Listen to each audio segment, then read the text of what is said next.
Hey hello so welcome back to the Haldi night of Darshana wedding. അപ്പോൾ ചെന്നപ്പോൾ തന്നെ അത്യാവശ്യം ആൾക്കാരൊക്കെ വന്നു തുടങ്ങിയിട്ടുണ്ട് കേട്ടോ പരിപാടിക്ക് വേണ്ടിയിട്ട്. അപ്പോൾ ഇതാണ് നമ്മുടെ സ്റ്റേജ്. നല്ല അടിപൊളി സ്റ്റേജ് അല്ലേ. അപ്പം ഞാൻ ഓൾറെഡി വീഡിയോ ഇട്ടുണ്ടായിരുന്നു പൂവൊക്കെ കുറക്കണതിൻ്റെയൊക്കെ. അത് ഇതിന് വേണ്ടിയിട്ടായിരുന്നു, ഈ ഹൽദി പരിപാടിക്ക് വേണ്ടിയിട്ടായിരുന്നു സ്റ്റേജ് സെറ്റ് ചെയ്തിട്ടുണ്ടായിരുന്നത്. പിന്നെ അതേപോലെയൊക്കെ നമ്മുടെ ബ്രൈഡൽ എൻട്രി ആട്ടോ. അപ്പോൾ ആളുടെ ബ്രദേഴ്സ് എല്ലാവരും കൂടെയാണ് ബ്രൈഡിനെ നമ്മുടെ സ്റ്റേജിലോട്ട് കയറ്റുന്നത്. അങ്ങനെ അത് കഴിഞ്ഞപ്പോഴത്തേക്കും നമ്മുടെ ഗ്രൂമിനെയും കൂടി എൻട്രി നടത്തുന്നുണ്ട്. അപ്പോൾ ഗ്രൂമിനെയും കയറ്റി നമ്മൾ സ്റ്റേജിൽ എടുത്തിട്ടുണ്ട് കേട്ടോ.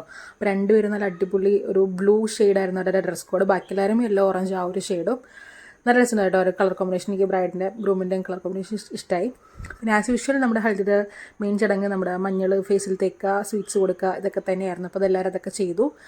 അങ്ങനെ പതുക്കെ പരിപാടിയൊക്കെ സ്റ്റാർട്ട് ചെയ്ത് ചേട്ടൻ്റെ അമ്മയാണ്. അപ്പോൾ ഇവരെ പറ്റിയുള്ള 2 വാക്ക് സംസാരിക്കാൻ വേണ്ടി പറഞ്ഞാണ്. അപ്പോൾ അതും കഴിഞ്ഞു. പിന്നെ നമ്മുടെ പരിപാടികളൊക്കെ പതുക്കെ ഇങ്ങോട്ട് സ്റ്റാർട്ട് ചെയ്തിട്ട് ഉമ്മാരുടെ ഡാൻസ് ആയിരുന്നു, അടിപൊളിയായിരുന്നു കേട്ടോ, പറയാതിരിക്കാൻ വയ്യ. നൈസായിരുന്നു, എനിക്ക് ഭയങ്കരമായിട്ട് ഇഷ്ടമായി. അത് കഴിഞ്ഞ് പതുക്കെ ഓരോരോ പരിപാടികളൊക്കെ സ്റ്റാർട്ട് ചെയ്തു. അത് കഴിഞ്ഞിട്ട് നമ്മുടെ കപ്പിൾസിൻ്റെ ഡാൻസ് ആണ് കേട്ടോ. ഇതും ഒന്നും പറയാനില്ല, നൈസാണ്. ഇത് ഞാൻ ഓൾറെഡി പോസ്റ്റ് ചെയ്തിട്ടുണ്ട്, എൻ്റെ ഷോർട്സിൽ ഞാൻ ഓൾറെഡി ഇട്ടിട്ടുണ്ട്. എൻ്റെ വീഡിയോ കാണാത്തൊരു പോയി കാണാം കേട്ടോ. പിന്നെ അതവിടെ പരിപാടി നടക്കുമ്പോൾ നമ്മുടെ ബാക്കിൽ നിന്ന് ഫുൾ ജാമി സെക്ഷൻ ആയിരുന്നു. അങ്ങനെ ഇതൊക്കെ ചെയ്ത് കുറേ കഴിഞ്ഞപ്പോഴത്തേക്കും നമുക്ക് പതുക്കെ ഇങ്ങനെ വിശക്കാൻ തുടങ്ങി. അങ്ങനെ നോക്കിയില്ല, ഞങ്ങൾ നേരെ പോയിട്ട് ഫുഡ് കഴിക്കായിരുന്നു കേട്ടോ. ഫുഡ് പൊറോട്ട, അപ്പം, ചില്ലി ഗോബി അങ്ങനത്തെ ഫുഡൊക്കെ ആയിരുന്നു. അങ്ങനെ ഫുഡൊക്കെ കഴിച്ച് കഴിഞ്ഞ് ഞങ്ങൾ അവിടെ വന്നിരുന്ന് കഴിഞ്ഞപ്പോഴത്തേക്കും ബാക്കിയുള്ള കലാപരിപാടികളോടെ പിന്നെയും നടന്നുകൊണ്ടിരിക്കുകയാണ്. അത് നമ്മുടെ ബ്രൈഡിൻ്റെയും ഗ്രൂമിൻ്റെയും ഫുൾ ഫാമിലി അവരെല്ലാവരും ഡാൻസ് കളിച്ചാട്ടോ, നൈസായിരുന്നില്ല. അപ്പോൾ നമ്മൾ അവിടെ നിന്ന് ഇങ്ങനെ കണ്ടുകൊണ്ടിരിക്കുകയാണ് എല്ലാ പരിപാടികളും. അങ്ങനെ പരിപാടി കഴിഞ്ഞപ്പോഴത്തേക്കും മാരേജിലായപ്പോൾ നമ്മുടെ ബ്രൈഡ് ഇതാ ഫുഡ് കഴിക്കാൻ വന്നിട്ടുണ്ടോ. ആൾക്ക് ബ്രൈഡിൻ്റെ അഹങ്കാരമൊന്നുമില്ല, ആൾ എവിടെ നിന്നാലും ഫുഡ് കഴിച്ചുള്ളൂ. കാരണം എല്ലാവരുടെ വർത്തനമൊക്കെ പറയണമല്ലോ.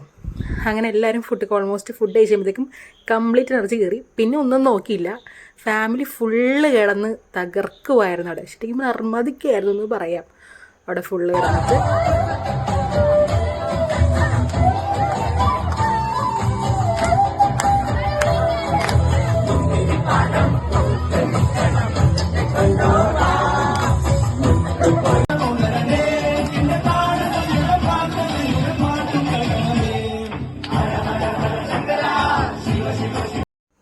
അപ്പോൾ ഇത്ര വലിയ ഹെൽത്തി വീഡിയോ. അപ്പോൾ ഒരു നെക്സ്റ്റ് വരുന്നത് വെഡിങ് വ്ലോഗായിട്ടായിരിക്കും. So till then bye, take care.